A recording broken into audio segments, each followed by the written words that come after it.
In December 2021, I started practicing video inspections. In the beginning, I studied and pondered with all my heart. Whenever I ran into something confusing, I sought solutions from the sister collaborating with me. She also often discussed with me the issues she identified in the videos. I would summarize my shortcomings and deviations each time, then try to search and learn the relevant principles. During the team discussions on principles, I would listen carefully to everyone's fellowship and ponder carefully to make up for my deficiencies. After practicing like this for some time, I made some progress in my specialist skills and was able to handle some tasks. I started feeling content, thinking I had grasped some principles. From then on, I rarely took the initiative to study. When fellowshipping principles and discussing issues with other team members, I no longer pondered in earnest as before, nor did I focus on summarizing the problems in the work. My approach to doing my duty became passive. I remember that during a certain period, some brothers and sisters were new to their duties, and there were many issues with the videos they submitted. I needed to fellowship with them and reply to them one by one to address these issues. Some devious thoughts emerged in my heart. If I carefully check each video and seek the relevant principles to fellowship with them and reply to them, it will take a lot of time and effort. When can I finish processing so many videos? Maybe I should just point out their issues briefly and let them figure out how to solve the problems themselves. This way, I can save a lot of effort. So I merely pointed out the problems in the videos and indicated the general direction for making modifications. Another time, I inspected a video and discovered some issues in it. But I wasn't sure about them, so I had a discussion with the sister collaborating with me. She said she didn't see any problems, but I still felt uneasy about it. After pondering for a while, I still wasn't certain whether they were problems. Then I considered being perfunctory, thinking maybe I should just leave it as is. The sister grasps the principles better than I do. Even she says it's fine, so there shouldn't be any problems. I don't need to spend more time pondering on it. Besides, it's just my feeling. What if I'm wrong about it and delay the work? With that thought, I stopped mulling on it and seeking the answer. Then I just submitted the video as it was. A few days later, our supervisor pointed out that there were some issues with the video and they needed to be fixed. Subsequently, my brothers and sisters reported, one after another, that they felt negative after reading our suggestions. They thought that there were too many problems in the videos they had made, and they didn't know how to resolve them. Faced with these exposed issues, I felt completely at a loss. However, I remembered that the people, events, and things I encounter every day are arranged by God and under His sovereignty. Encountering these circumstances was not without a reason. There must be lessons for me to learn, so I prayed to God and sought His guidance. During a devotional, I read these passages of God's words. Almighty God says, "It is something within a corrupt disposition to handle things so flippantly and irresponsibly. It is scumminess people often refer to. In all matters they do. They do it to the point of, that's about right and close enough. It is an attitude of maybe, possibly, and 4 out of 5. They do things perfunctorily, are satisfied to do the minimum, and are satisfied with bluffing their way through. They see no point in taking things seriously or being meticulous, and they see less point in seeking the truth principles. Is this not something within a corrupt disposition? Is it a manifestation of normal humanity? It is not. To call it arrogance is right, and to call it dissolute is also entirely apt. But to capture it perfectly, the only word that will do is scummy. Most people have scumminess within them, just to different degrees. In all matters, they wish to do things in a perfunctory and slipshod manner, and there is a whiff of deceit in everything they do. They cheat others when they can, cut corners when they are able, save time when they can.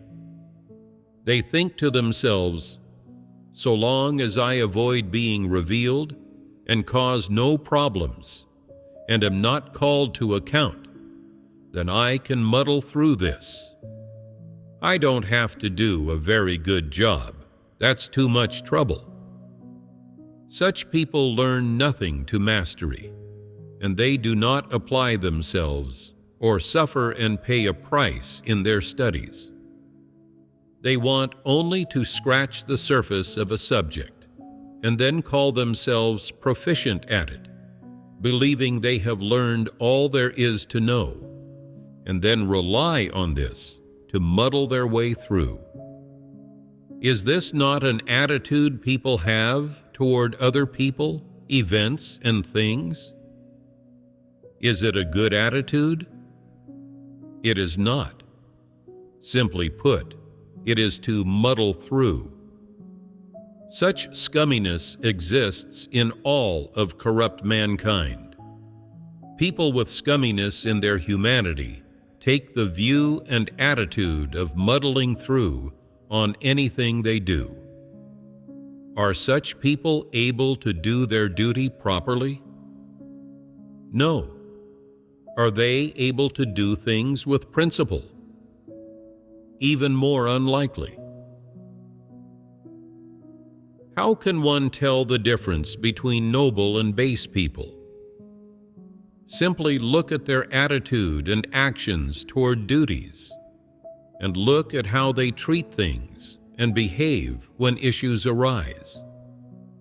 People with integrity and dignity are meticulous, conscientious, and diligent in their actions, and they are willing to pay a price. People without integrity and dignity are careless and slipshod in their actions, always up to some trick, always wanting to just muddle through. No matter what technique they study, they do not learn it diligently. They are unable to learn it. And no matter how much time they spend studying it, they remain utterly ignorant. These are people of low character. They cheat others when they can, without integrity and dignity and low character. Every single word in these sentences pierced my heart. I reflected on my behavior in doing my duty. Wasn't my performance exactly as God had exposed? When I had noticed that there were many issues with the videos made by the brothers and sisters, I hadn't pondered how to help them resolve these issues or guided them to understand the truth and enter into the principles.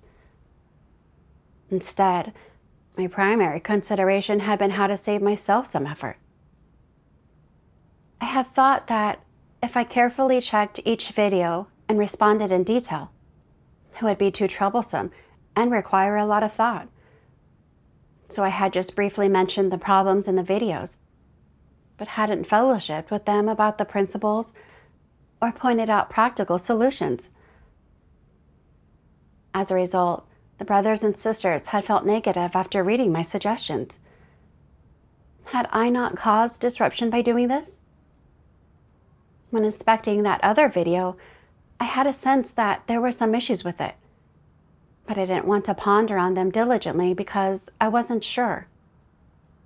I had even made excuses for myself, thinking that pondering might not necessarily lead to any results. The sister grasped the principles better than I did. Even she said it was fine, so there shouldn't be any major problems. I hadn't truly put in the effort to seek the answer before concluding that pondering might not lead to any results. Hadn't I just been slippery and slacked off? It truly had been so deceitful. This attitude toward my duty was just as God had exposed. So long as I avoid being revealed and cause no problems and am not called to account, then I can muddle through this. I don't have to do a very good job. That's too much trouble. Those words described me perfectly. I had gone through each day on autopilot. I had been content with avoiding physical hardship and just getting by.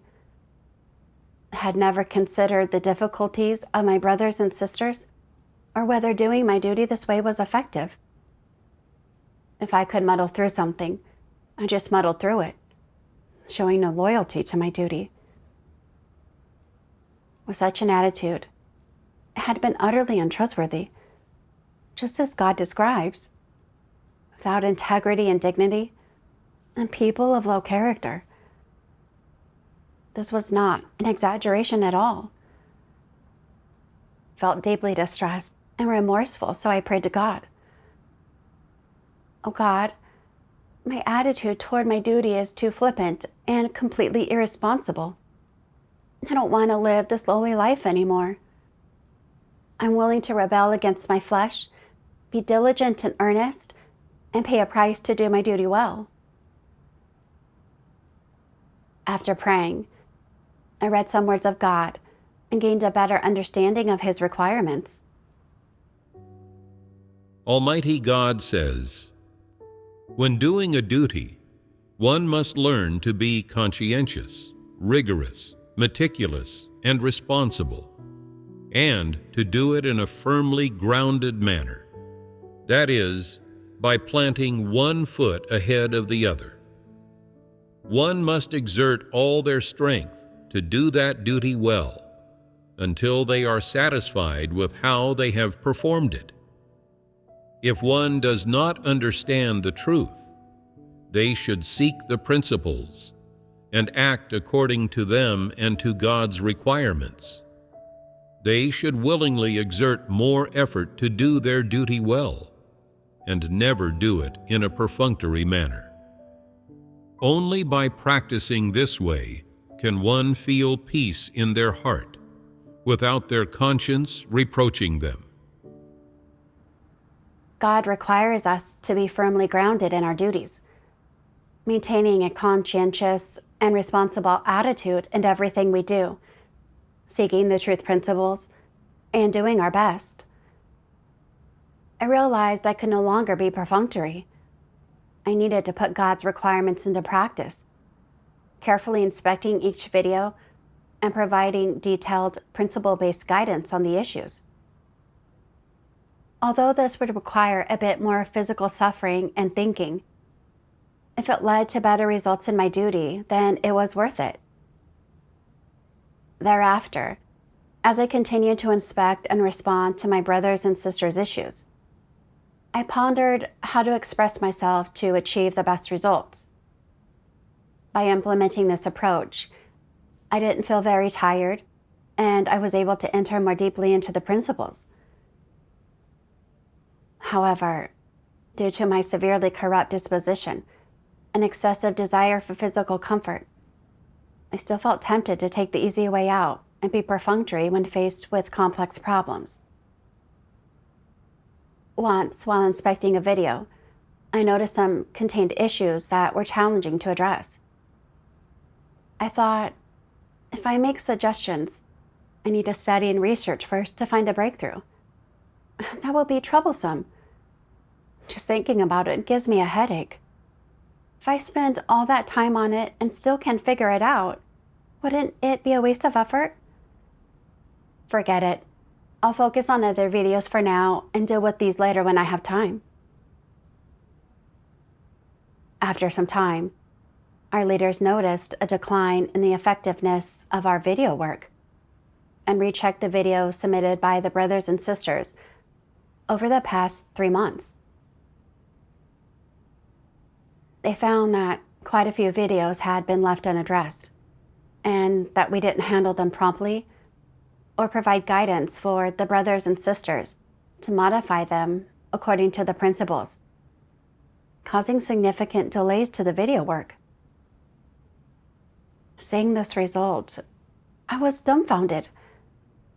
Wasn't all this due to my neglectful and perfunctory approach to my duty? I couldn't describe the feeling in my heart. It felt like a stone pressing on my chest, making me short of breath. Later, I read this passage of God's words. Almighty God says, "How you should treat God's commissions is extremely important. This is a very serious matter. If you cannot complete what God has entrusted to you, then you are not fit to live in His presence, and you should accept your punishment. It is perfectly natural and justified that humans complete the commissions God entrusts to them. This is man's supreme responsibility, and is just as important as his very life. If you treat God's commissions lightly, this is a most severe betrayal of God. In this, you are more deplorable than Judas, and should be cursed." Reading these words of God, I felt God's righteous disposition.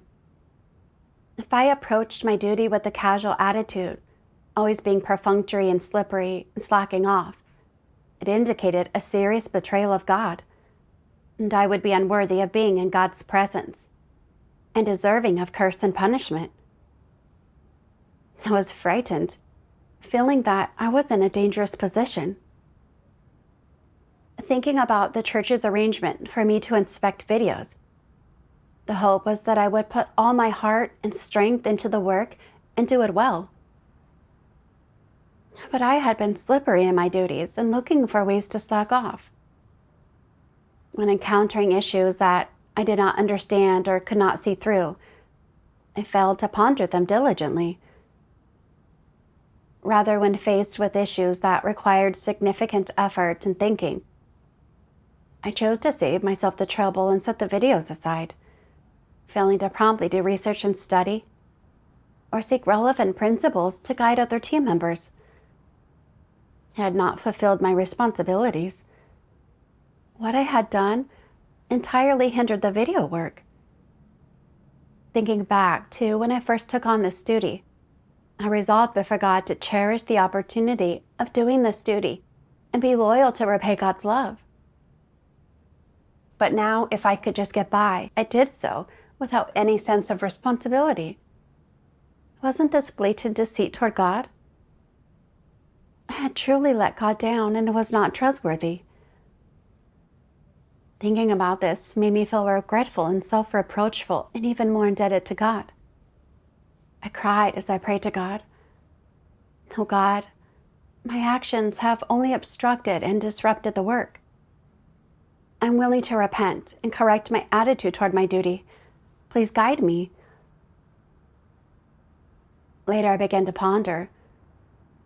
At first, I wanted to do well in my duty, but how did it end up being like this? While seeking answers, I came across these passages of God's words. Almighty God says, "Lazy people can't do anything. To summarize it in 2 words, they are useless people. They have a second-class disability. No matter how good the caliber of lazy people is, it is nothing more than window dressing. Even though they have good caliber, it is of no use. They are too lazy. They know what they are supposed to do, but they don't do it. And even if they know something is a problem, they do not seek the truth to resolve it. And though they know what hardships they should suffer in order for the work to be effective, They are unwilling to endure these worthwhile hardships, so they cannot gain any truths, and they cannot do any real work. They do not wish to endure the hardships people are supposed to. They only know to indulge in comfort, enjoy times of joy and leisure, and enjoy a free and relaxed life. Are they not useless? People who cannot endure hardship don't deserve to live. Those who always wish to live the life of a parasite are people without conscience or reason. They are beasts, and such people are unfit even to perform labor. Because they cannot endure hardship, even when they do perform labor, they are not able to do it well. And if they wish to gain the truth, there is even less hope of that. Someone who cannot suffer and does not love the truth is a useless person.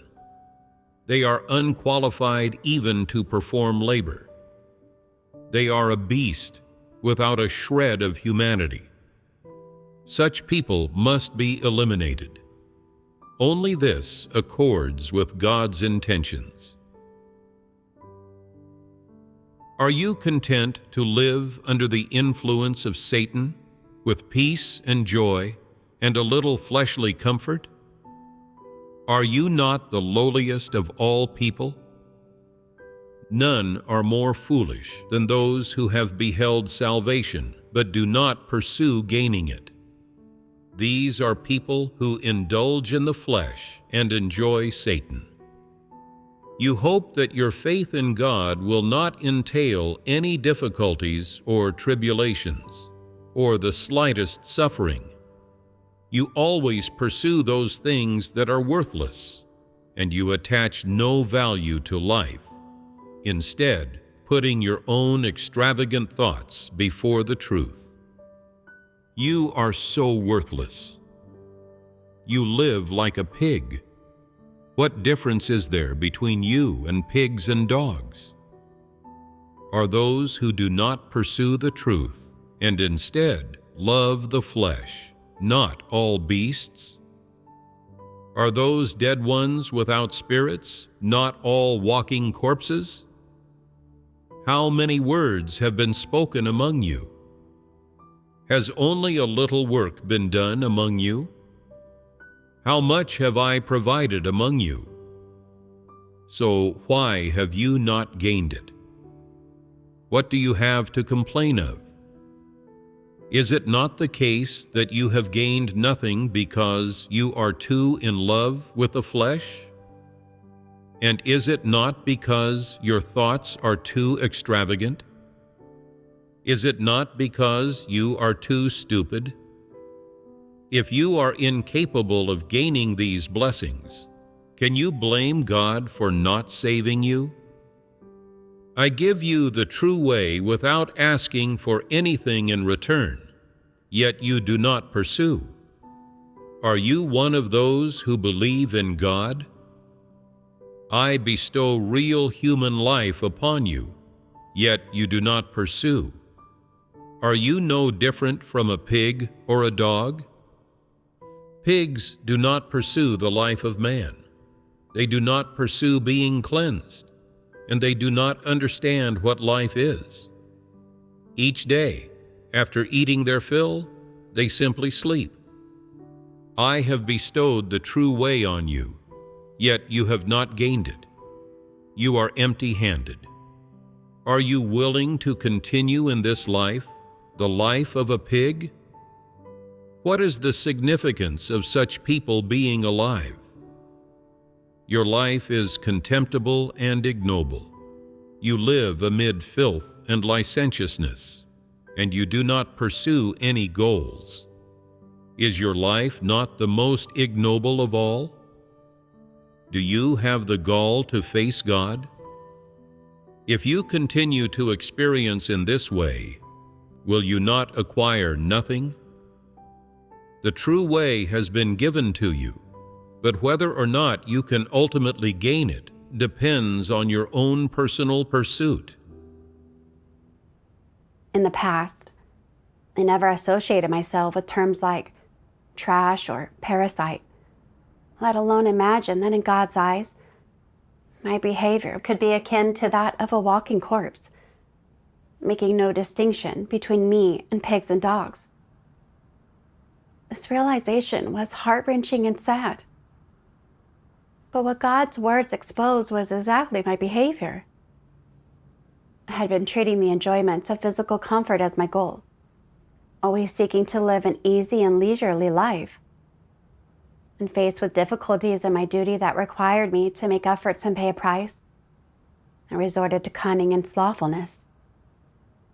I would either muddle through to get by or ignore the videos and leave them unaddressed, doing whatever would save effort. I failed to fulfill my responsibilities, causing delays in the work. Wasn't I exactly trash and a parasite just living off others? I had fallen into this state because I had been poisoned and influenced by such satanic toxins as life is short, so enjoy it while you can. Drink today's wine today, and treat yourself well while you're alive. These toxic ideologies led me to prioritize my physical comfort above all else, only ensuring that I wouldn't be exhausted or stressed. As for whether I fulfilled my responsibilities and obligations, or whether God approved of how I carried out my duty, I didn't care at all. Living by these toxins made me increasingly selfish and degenerated, devoid of any resolve to pursue positive things.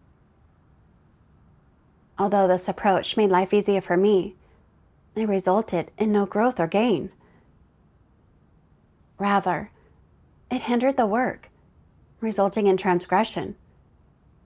Indulging in physical comfort equates to ruining myself. Later, I was elected to be a team leader. At that time, 2 sisters had just started practicing making videos. Besides making videos on my own, I had to guide their work and manage the overall work of the group. Sometimes seeing that the problems in some videos were complicated, I would again think of taking shortcuts.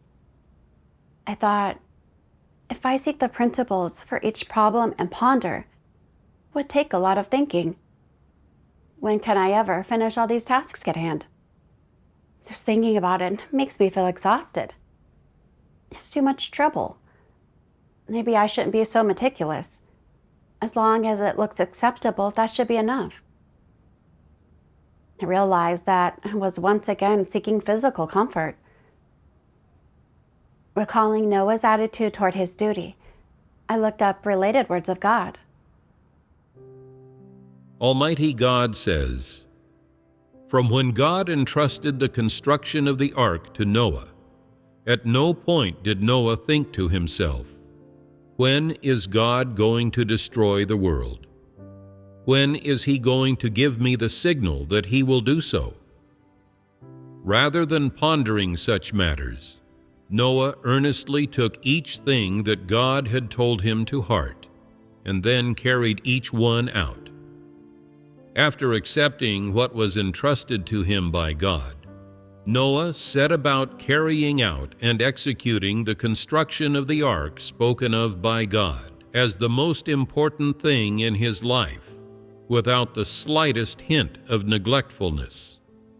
Days passed, years went by, day after day, year after year. God did not supervise Noah or spur him on, but throughout all this time, Noah persevered in the important task entrusted to him by God. Every word and phrase that God had uttered was inscribed on Noah's heart like words carved upon a stone tablet. Heedless of the changes in the outside world, of the ridicule of those around him, of the hardship involved, or of the difficulties he encountered, he persevered throughout in what had been entrusted to him by God, never losing heart or thinking of giving up. God's words were inscribed upon Noah's heart, and Noah carried them out in his everyday life. In Noah's heart, God's words were the highest instruction that he ought to follow and carry out, and they were the goal and direction that he pursued his whole life. So, no matter what God said to him, no matter what God asked him to do, commanded him to do, Noah completely accepted it and took it to heart. He regarded it as the most important thing in his life and handled it accordingly. He not only did not forget, he not only kept it in his heart, but also realized it in his daily life, accepting and carrying out God's commission with his life. And in this way, plank by plank, the ark was built. Noah's every act, his every day, were dedicated to the words and commands of God. It might not have seemed that Noah was performing an earth-shaking, momentous undertaking, but in the eyes of God, Noah's every move, even everything he tried to do with each step that he took, every labor performed by his hand, they were all precious and deserving of remembrance and should be emulated by this mankind. Noah's attitude toward his duty made me feel ashamed. No matter how difficult it was to build the ark or what sacrifices it required, Noah had only one goal in mind: to fulfill God's commission to satisfy him. To achieve this goal, Noah truly endured hardship and paid a price, gathering all the necessary materials and building the ark piece by piece with a hammer and chisel, persisting for 120 years. I was deeply inspired by Noah's experience. I could no longer seek comfort and treat my duty perfunctorily. I needed to pray and rely on God and emulate Noah's attitude toward his duty. No matter the difficulties or the price in doing my duty, I had to do my best to do it. Afterward, I brought my state before God in prayers. Sometimes when I found many issues in some videos, I would first carefully ponder them by applying the principles and discuss them with my partner, and then communicate with our brothers and sisters. When faced with complex problems in some videos, instead of ignoring them, I would search for information to learn and seek breakthroughs, doing my best to fellowship with the brothers and sisters about the paths to practice.